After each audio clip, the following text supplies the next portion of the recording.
성도 여러분, 안녕하세요. 7월 9일 목요일 아침 말씀 시간입니다. 오늘 함께 하실 하나님 말씀은 시편 9편 1절에서 20절까지입니다. 그 가운데 9절과 10절 말씀을 봉독하여 드리겠습니다. 여호와는 압제를 당하는 자의 요새이시요 환난 때의 요새이시로다. 여호와여, 주의 이름을 아는 자는 주를 의지하오니 이는 주를 찾는 자들을 버리지 아니하심이니이다. 아멘. 한국인들은 일제 식민지 때부터 1960년대까지 그 격동의 시절을 지나면서 나라 잃은 슬픔과 동족 상잔의 비극과 삶의 애환을 그리며 가나다 타령이라는 노래를 불렀습니다. 가나다 글자 순으로 이어지는 노랫말은 애절함을 담아 이렇게 시작합니다. 가만히 생각하니 내 신세가 처량하다. 나비야 청산 가자, 범나비야 너도 가자. 다다리 깊은 한숨 가슴 속에 쌓이는구나. 라, 라일락 소리에 맞춰 가야금을 타보련다. 마음에 맺힌 시름 어느 날에 풀릴 소냐. 이렇게 애절한 이 노랫말 어느 한 군데에도 소망과 위로는 찾아보기 어렵습니다. 이 노래의 마지막 부분입니다. 차라리 몰랐으면 이다지도 속상할까. 칼로 베어낸 듯 가슴속이 쓰리고 아프구나. 타관 객지에 간 우리님은 언제나 돌아오려나. 파도야 치지 마라. 내 갈 길을 막지 마라. 하늘 아래 인간들아, 내 장단에 춤을 추어라. 타관 객지에 간 님이 돌아오지 못할 것을 알고 절망하는 인생의 애곡이 참 구성지고 애잔합니다. 오늘 본문에서 다윗이 히브리어 알파벳 순으로 일종의 가나다 타령을 부릅니다. 시편 9편과 시편은 첫 자모가 히브리어 알파벳 순으로 쓰여진 타령과 같습니다. 9장 본문은 이 타령을 두고 뭇 라벤에 맞춘 노래라 기록합니다. 뭇 라벤이란 말 그대로의 의미는 이렇습니다. 아들의 죽음이라는 뜻입니다. 슬프고 가슴 시린 눈물의 곡조라 말할 수 있겠습니다. 그 슬픈 곡조를 따라 다윗은 무슨 내용을 가나다 순서의 형식을 빌어 노래하고 있을까요? 이 타령의 내용을 살펴보면 역설적이게도 슬픈 기색이 많지 않습니다. 오히려 감사와 소망을 담은 확신이 그 내용 전체를 주장하고 있습니다. 1절과 2절입니다. 내가 전심으로 여호와께 감사하오며 주의 모든 기이한 일들을 전하리이다. 내가 주를 기뻐하고 즐거워하며 지존하신 주의 이름을 찬송하리니 라고 노래합니다.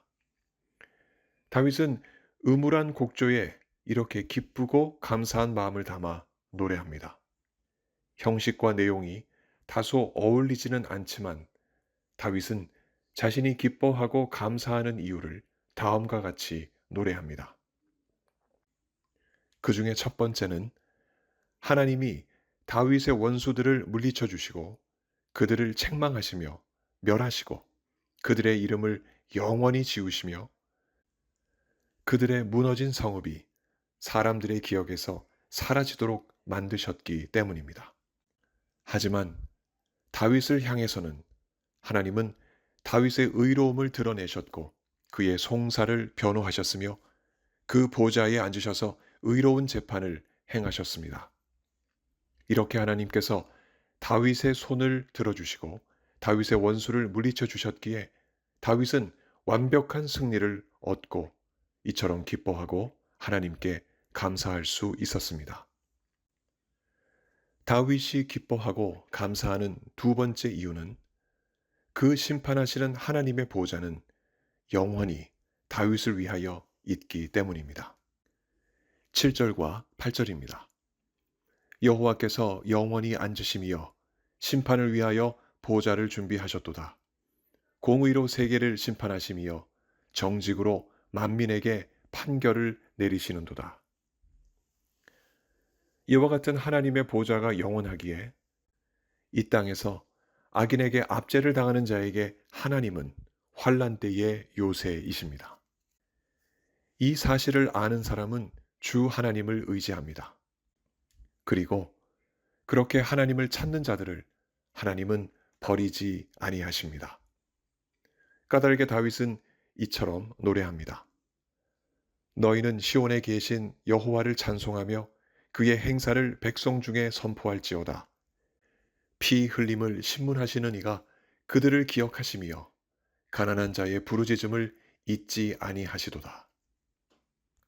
본문 11절과 12절의 기록이었습니다. 다윗이 기뻐하고 감사하는 세 번째 이유는 또다시 악인들로부터 압제당하고 있는 다윗 자신을 하나님께 부탁하여 그 은혜와 구원을 구할 수 있다는 사실에서입니다. 다윗은 13절과 14절에서 이렇게 노래합니다. 사망의 문에서 일으키시는 주여, 나를 미워하는 자에게서 받는 나의 고통을 보소서. 그리하시면 내가 주의 찬송을 다 전할 것이요 딸 시온의 문에서 주의 구원을 기뻐하리이다. 이미 사망의 문 앞에서 죽음을 기다렸던 자신이었지만 그런 자신을 건져주시는 구원의 하나님을 딸처럼 귀한 시온의 문, 곧 예루살렘 문에서 찬송하겠다는 다윗의 이 확신을 성도 여러분 생각해 보시기 바랍니다. 이 확신은 도대체 어디서 오는 것일까요? 여호와께서 자기를 알게 하시는 그 은혜를 다윗이 입었기 때문입니다. 자기 자신을 드러내시는 하나님의 은혜를 입은 자는 그 은혜를 부인하거나 거절할 수 없습니다. 인간의 이성과 판단을 초월하는 하나님의 은혜는 높은 파도가 바닷속을 뒤집어 버리듯이 인간의 생각과 신념을 뒤엎고 오직 하나님을 향한 경외와 믿음만을 남길 뿐입니다. 다윗은 이렇게 하나님께서 자신을 드러내시는 은혜를 입었습니다. 까닭에 자신을 향한 하나님의 구원은 부인할 수 없는 사실이 된 것입니다. 반면에 자신을 사망으로 이끌어가던 이방 나라들은 어떻게 될까요? 하나님은 그들에게 하나님 자신을 심판주로 알게 하십니다. 16절입니다. 여호와께서 자기를 알게 하사 심판을 행하셨으며 악인은 자신이 판 웅덩이에 빠지고 숨긴 그물에 자기 발이 걸릴 만큼 낭패에 빠집니다. 악인들은 자신의 손으로 저지른 짓들에 스스로 얽힙니다. 그들은 모두 스올, 곧 지옥으로 돌아갈 것입니다. 하나님을 잃어버린 모든 이방 나라들도 그렇게 될 것입니다. 왜냐하면 하나님은 자신을 구원주로 알게 하신 궁핍한 자를 항상 잊지 아니하시고 가난한 자들을 영원히 실망시키지 아니하시기 때문입니다. 여기서 다윗은 하나님이야말로 심판자이심을 만방에 알리길 원하며 하나님께 이렇게 간구합니다. 19절과 20절입니다. 여호와여 일어나사 인생으로 승리를 얻지 못하게 하시며 이방 나라들이 주 앞에서 심판을 받게 하소서. 여호와여 그들을 두렵게 하시며 이방 나라들이 자기는 인생일 뿐인 줄 알게 하소서. 우리는 이 구절에서 악인을 심판하시고 의인을 구원하시는 하나님을 높이는 다윗의 찬송을 들어볼 수 있습니다. 실제로 다윗은 자신을 해하려는 악인의 손에서 기이한 하나님의 역사로 구원을 얻는 일들이 있었고 이를 1절과 2절에서 이미 노래했습니다. 그러나 다윗을 향한 악인들의 공격은 끊임없이 다윗을 옥죄었고 이러한 상황에서 다윗은 13절에서 구원하시는 하나님의 은혜를 간구했으며 19절과 20절에서 악인들에 대한 심판을 간절히 구했습니다. 이로써 우리는 다윗이 무슨 이유에서 시편 9편을 슬픈 곡조를 띠는 타령조에 맞추어 역설적이게도 하나님의 구원에 대한 기쁨과 감사를 담았는지 알게 됩니다. 다윗은 어제 자신을 구원하신 하나님을 기뻐하고 감사했습니다. 그랬던 다윗이 오늘은 죽음의 위기에 내몰렸습니다. 환경이 180도 바뀐 것이었습니다. 그러나 그럼에도 불구하고 다윗은 하나님을 향한 그 기쁨과 감사는 오늘도 내일도 여전할 것이라고 노래합니다. 왜일까요? 구원하시는 하나님의 은혜가 새롭게 자신에게 임할 것을 그는 믿었기 때문입니다. 따라서 다윗은 현재의 암울함을 담은 슬픈 타령조를 띠면서도 역설적으로 하나님의 구원하심을 기쁨과 감사로 노래할 수 있었습니다. 이 찬송시는 하나님의 특별한 구원의 은총을 입은 다윗의 노래입니다. 다윗은 16절의 기록처럼 자신을 드러내시는 하나님의 은혜로 10절의 기록처럼 하나님을 아는 자가 되었고 하나님을 의지하는 자가 되어 하나님의 구원을 누리게 되었습니다. 그가 부른 이 노래가 다윗만의 노래가 되지 않고 타령처럼 많은 이들의 입가에 불려지는 찬송이 된다면 그 특별한 구원의 은총이 많은 이들에게 선물로 주어졌다는 것을 보여주는 것이 아니겠습니까? 궁핍한 자를 항상 기억하시는 하나님, 가난한 자를 영원히 실망시키지 아니하시는 하나님이 여전히 많은 사람들의 삶에 기쁨과 감사를 주고 계신다는 증거가 되지 않겠습니까? 우리에게는 어떻습니까?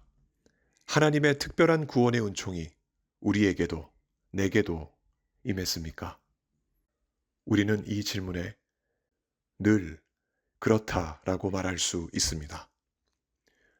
양심상 자신이 죄인인 것은 알고 살았지만 그 죄 때문에 심판을 받아 영원히 죽을 것이라고는 생각하지 못하고 살았던 우리였습니다.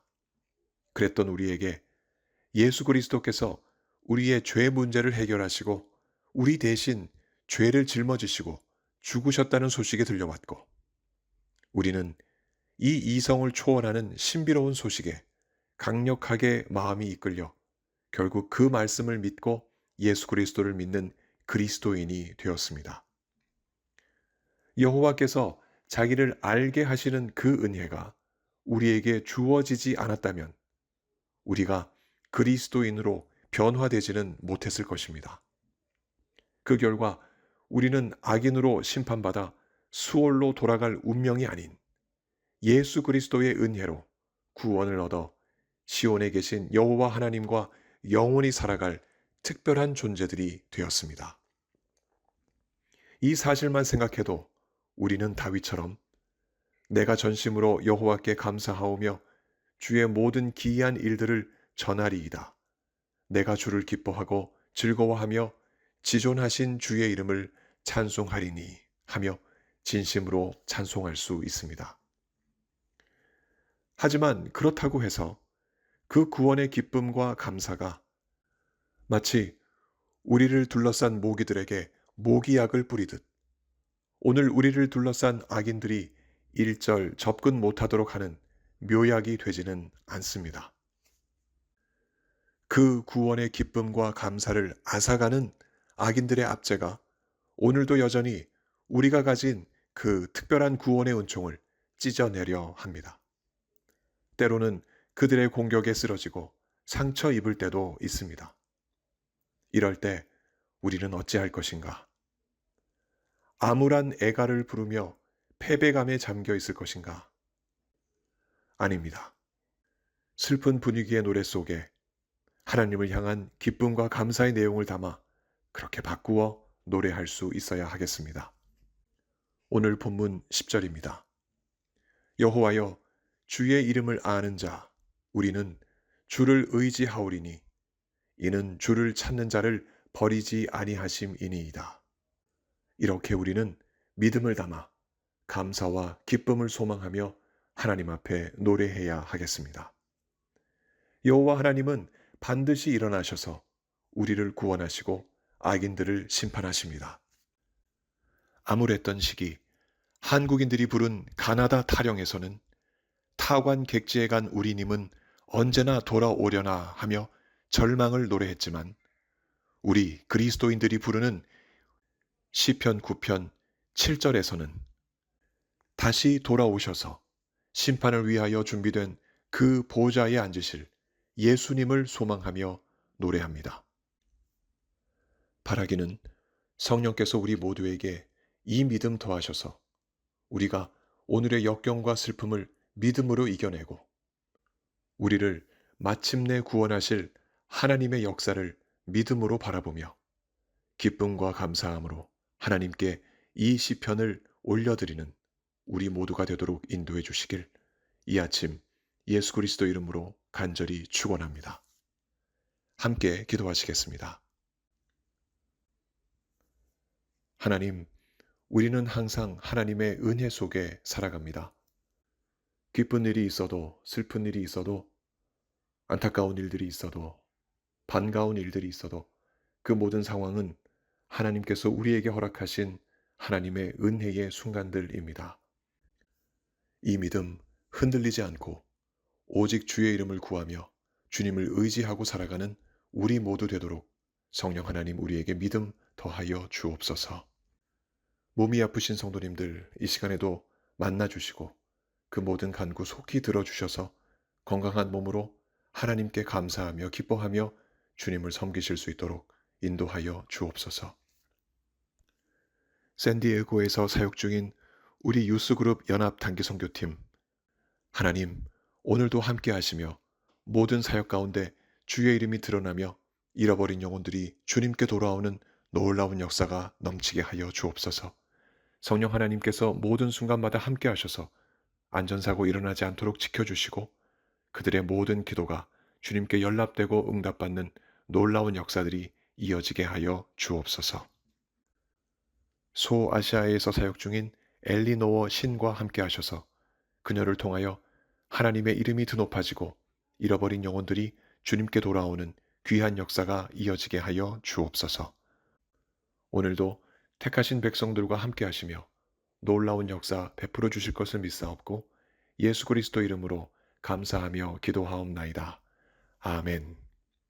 성도 여러분, 오늘 하루도 주님과 함께 승리하시는 복된 하루 보내시기 바랍니다. 감사합니다.